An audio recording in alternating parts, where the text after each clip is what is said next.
but I've loved every second of it. And it really helped me to build my confidence and my voice and my courage through that process.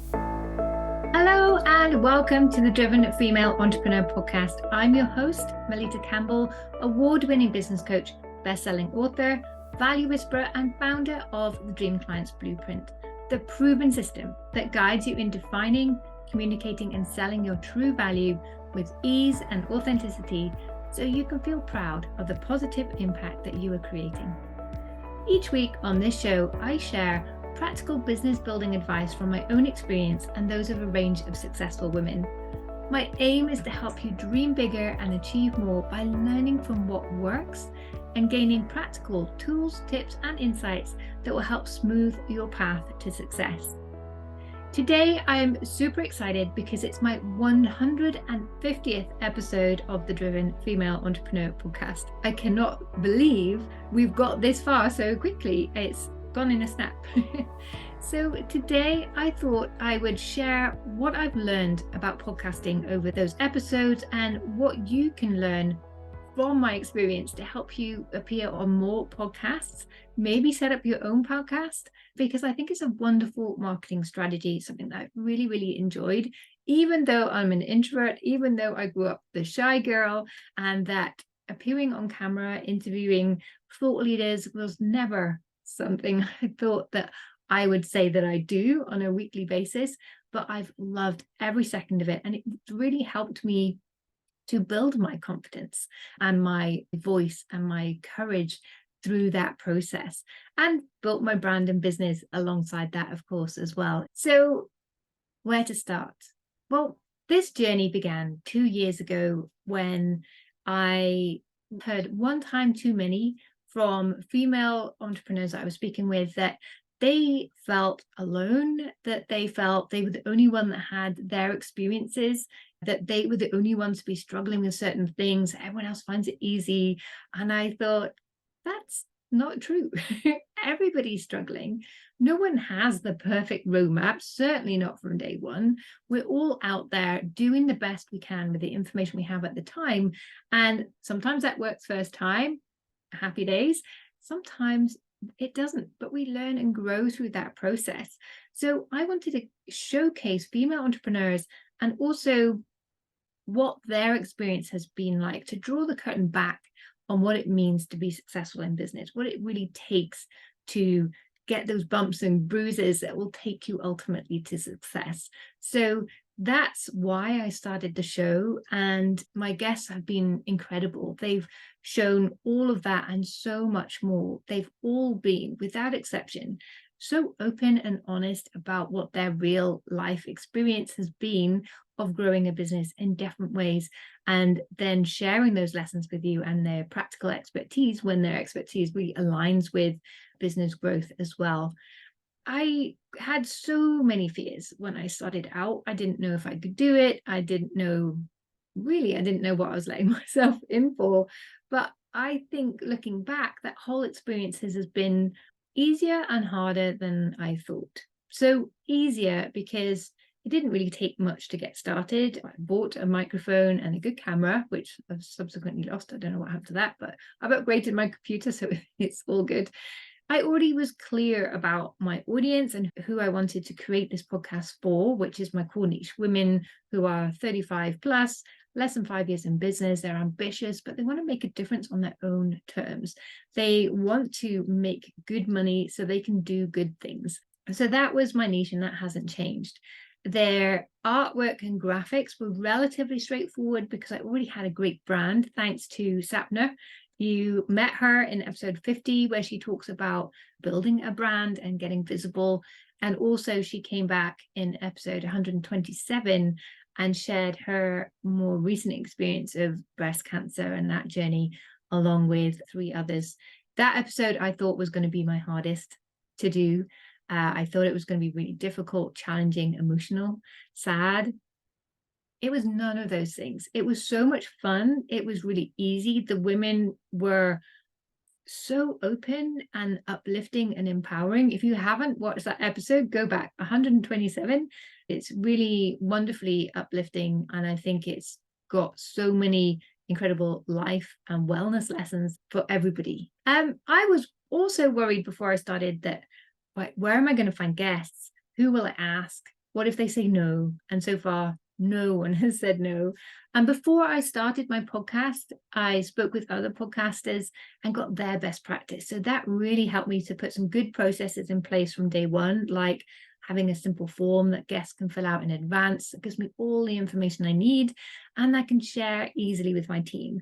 And also automating the booking process so they get reminders and all of that works simply without me having to go in circles or chase around for information. It's all there in one place and automated as much as possible. And I already had some experience of interviewing people, as that was always part of my corporate career. In the past, I was mainly writing. So I was interviewing people to write articles for the internet or for magazines.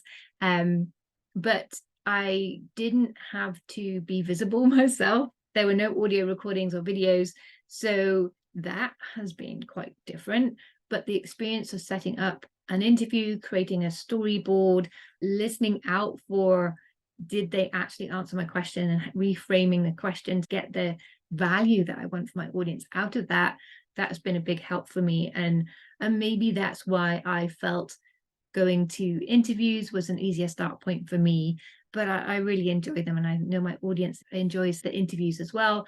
And recently the show was listed by Benzinga, love that name, as the top podcast for women in business for interviews. So I was so happy with that the interview format is working and adding a lot of value as well. So my big advice from that side of the experience is to get some advice before starting a podcast so you can really avoid the silly mistakes, help yourself understand what to expect, and also to play to your strengths. It will really make things easier to start, and then you can grow from there. Once you get started, you start suddenly discover, oh, this is easier, I enjoy this bit, and you can continue to grow just the same way you would with your business.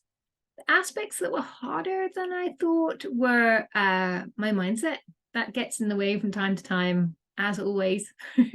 Interviewing guests is the easy part, but sometimes when I do these solo episodes, I find that a little bit harder to just get started. I know I've got so much I want to share, but getting started with that and just clicking record is the hard part. But I am getting better. I'm here today. And time is definitely the hardest part. Each episode of the show takes upwards of 4 hours to produce, often more than that. And that's without the promotion even. But now I have an amazing team, so that side is getting easier. And my big advice here is don't start a podcast if you can't dedicate time to it.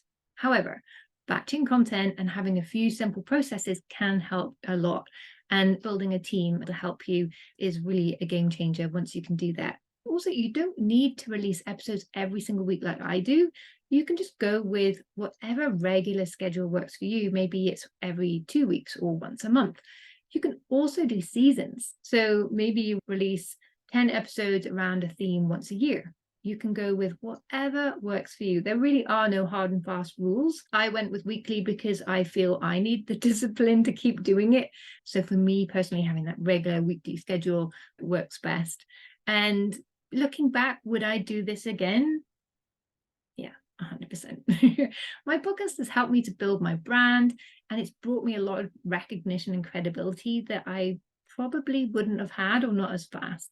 Just a few weeks ago, Grant Cardone and Pete Varga, people who have never met me and are huge entrepreneurs in the US, invited me to be a judge on their Great American Speak Off in Las Vegas with an audience of 40,000 people based off my reputation from the podcast. So that felt great. It's a great illustration for me of just how far your brand can spread with a podcast. My podcast has also brought my ideal clients closer to my business, building a pipeline of amazing female business owners who I can help achieve their ambitions for aligned business growth. It's also helped me to grow my network. I now have some incredibly inspiring people in my network, and those relationships have just continued to grow. I've also got a lot of value from my guests. I'm always learning every week. And also just the friendships, the camaraderie. That's a really nice bonus that I enjoy as well.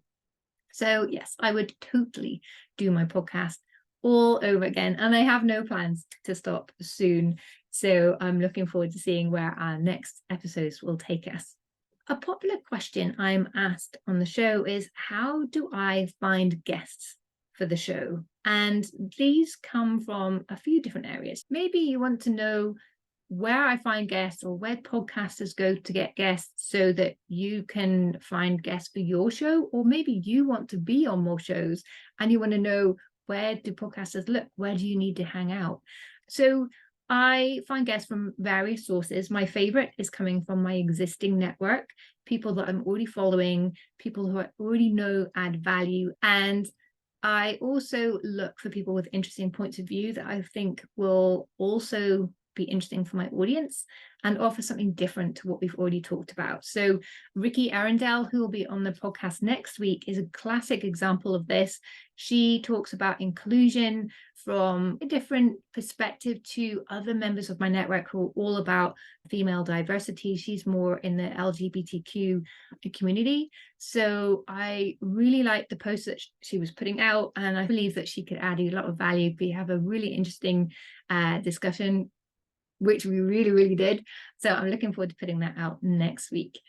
So I also get recommendations from my network, from other guests who have been on the show, and from other podcasters as well. So these are always really helpful because I know people are recommending people that they know will be a good fit for the show, who will show up and add a lot of value. So those are really my three main sources of getting guests. I also get individual applications. There is not many people seem to use it. I don't know why, because it makes it very simple. But on my podcast page, melitacampbell.com/podcast, there is an application form. You can apply directly from that page, and it makes that whole process nice and smooth. And you don't have to stress about what you put in your application, because I've told you what I need. So you just have to fill in the blanks. So I get some guests that way. I also am a member of different platforms where people can present themselves as a guest. However, bizarrely, I've reached out to quite a few people on these lists, and so far nobody's got back to me. So I don't know what the problem is there, but that's another place where I do look. And the final way is through agencies. I have to admit, these aren't my favorite ways to find guests, because information isn't really presented in a way that makes it an easy guess. On that point, what does make it a great application? If your ambition is to be on more podcasts and make that part of your marketing strategy, I think it's a brilliant strategy, because when you're on a show, it's more personal. You are really exploring your topic and your brand from different perspectives. If you're being interviewed, the questions and the way people will guide you to sharing your content is always a little bit different. So that's always very interesting for you. It's interesting for your audience. It builds your list. It builds your exposure, your credibility. So the best applications are the ones that are personal. They are simple and clear. I understand why this person is great for my show, what exactly they're going to talk about, what exactly my audience is going to take away as value afterwards, how they're going to share their episode, and what they're going to do to help the podcast grow as much as I'm going to help them grow their business. Let me take you through what I would find an irresistible pitch, a pitch that I can't say no to, so that you can have some clear ideas of exactly what to put into your pitch, so you can get more guest opportunities if that's something that you want to do to grow your business. So being on a show is best seen as a collaboration. So listen to at least 2 or 3 episodes of the show and pinpoint why you found the show valuable. And a great way to do this, and not many people do it, so it's a great way to stand out in front of your host and get their attention. If you found an episode particularly valuable, share it already with your audience on social media and tag the show host in your post. This will already put you on their radar and show that you're willing to support the show, and your audiences are in alignment as well. And that's always going to be a great thing. You know, every podcast host wants to add value for their audience and grow the show's reach. So if you share an episode with a couple of lines of why you find it valuable, why you think your audience will enjoy that, and tag the show host in, that's always a great thing to do. Another amazing thing to do is to leave a 5-star review for the show and share a snapshot or a video with the host telling them what you said and why in that review. If you have demonstrated you're a fan of the show, that you support its growth, that you've left a review, these are all very difficult things to then say, no, you can't be a guest on the show, unless, as I say, you really aren't relevant. But if you've been listening to the show, you will know that you could be a good fit, that you have some real value to share as well. And be clear about exactly what you want to talk about and the key takeaways the audience will enjoy, the gift, as we call it in TEDx circles. So it makes it really easy for the host to see that you view this as a collaboration, you're already supporting the show and love everything about it, that you have an audience that's relevant for the show as well, and that you've already thought through exactly what you can talk about and how you're going to add value to the audience. And that's it. That's all you need to put in. It's simple, it's planned, it's personal. It takes obviously a bit more time than a copy paste, but you will get far more yeses with this approach. Following on from that, what makes a great guest? So being a guest on a podcast isn't just a great way to get you and your business in front of new audiences, but also a great way to make new connections with people who make a lot of great connections. So you want to treat this as a collaboration opportunity and add some amazingly well-connected people to your network. That alone makes podcast guesting incredibly powerful. So be sure that you don't just show up, but you build a relationship with the host and continue to build that over time. And when building your network, my advice is always to add value first. The above strategy of sharing the podcast posts, not just the one that you appeared in, is already a great way to do this. But perhaps you could also recommend the host as a guest on other people's shows that you featured on. Being a guest on other people's shows is a great way to grow your own podcast. You can add value to the host by helping them build their brand or business, not just their podcast, through your social media posts as well. So you can get creative here, but investing in that relationship as much as you would with other members of your network, I think, is a big missed opportunity by many people. So if you're going to be on a show, really take that opportunity to the max by adding them to your network and treating them as you would any other new member of your network. Really look at how can you add value to them. So in terms of how to structure your appearance, don't just wing it. I've had a few guests do this. We've had a lovely conversation. I really, really enjoyed it, but there hasn't been a clear structure or outcome. And therefore, it's really hard for me to reshare these episodes and tell my audience, oh, this is what you're going to take away by listening to this, because there wasn't a clear takeaway. Often I group podcasts around a theme and share, oh, the top 5 podcasts on mindset recently have been these ones. So I'm pushing people back to certain themes. But if we've just had a general chit chat on the show, as I say, it's nice, and it's perhaps a bit of a break from the usual format of the show, but I can't put them into any of these themes so they don't get maximum exposure. So really be clear, and you need to be clear in your pitch anyway to be successful about what exactly you're going to speak about, what those takeaways are, but then deliver that.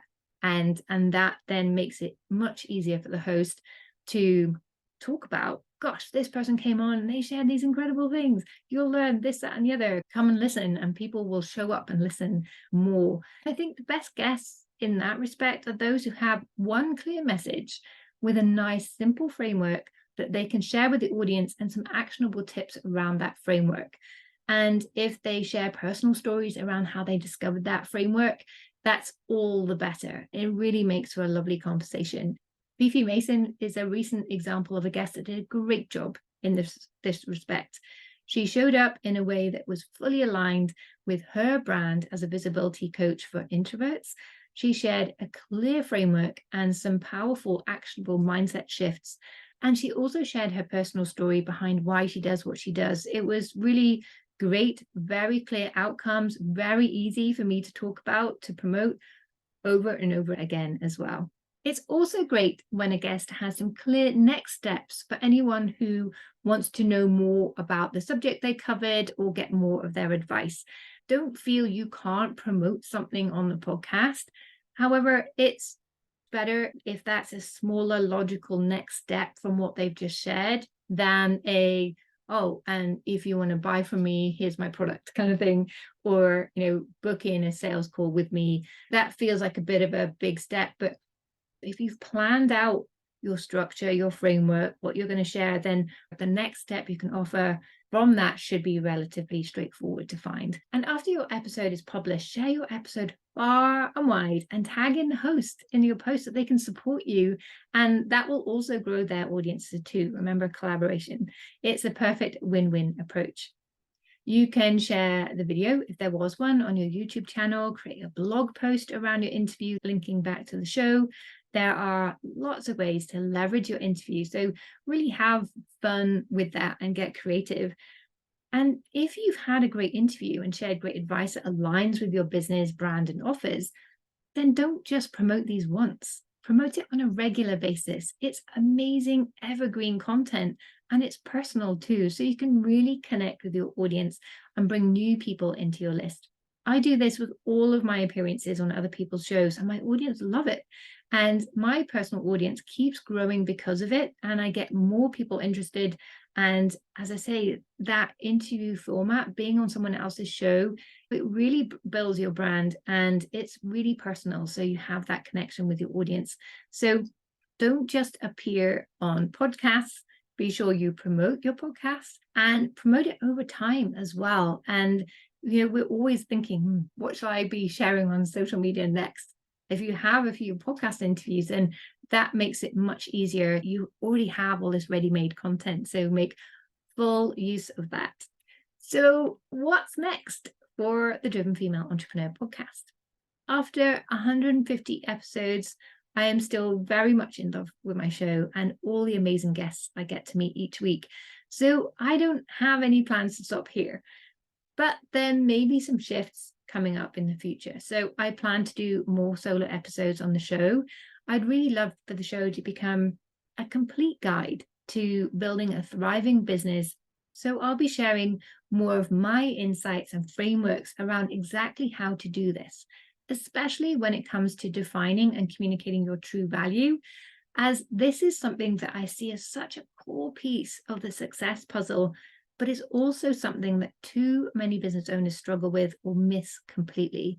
And if that's you right now, you don't have to wait for my episodes on this. You can get my free training on this topic right now at melitacampbell.com/training. It takes about 45 minutes, and I know I'm biased, but I can't recommend it enough. It will really help you know how to identify your value, how to communicate that with ease and confidence so you can start to sell without selling, and balance the emotional and logical draws for your offer and how to communicate those so that you can start attracting more of your dream clients into your business and have a bigger impact. So go check that out, melitacampbell.com/training. And I'll be opening the door to more male guests too. Throughout my business and career, I've had many incredible male mentors and coaches. So while women will very definitely remain the core focus of the show, I will from time to time also invite men who inspire me onto the show to share their tools, tips, and insights with you. And finally, I want to thank you, my listeners. If you've been listening to the show for a while, thank you for your ongoing support. Your reviews, your shares, and your feedback mean the world to me and help more women to benefit from the incredible wisdom and tools shared each week. So thank you for being here. And if you're new to the show, welcome. I hope you've enjoyed your first episode, and there is a lot more value coming up for you in the next episodes and ready for you to already discover by exploring previous shows as well. And if you enjoy what you hear, then I would love it if you leave the show a review on iTunes. It really, really does make all of the difference and helps me to do a happy dance in the background. So here's to the next 150 episodes.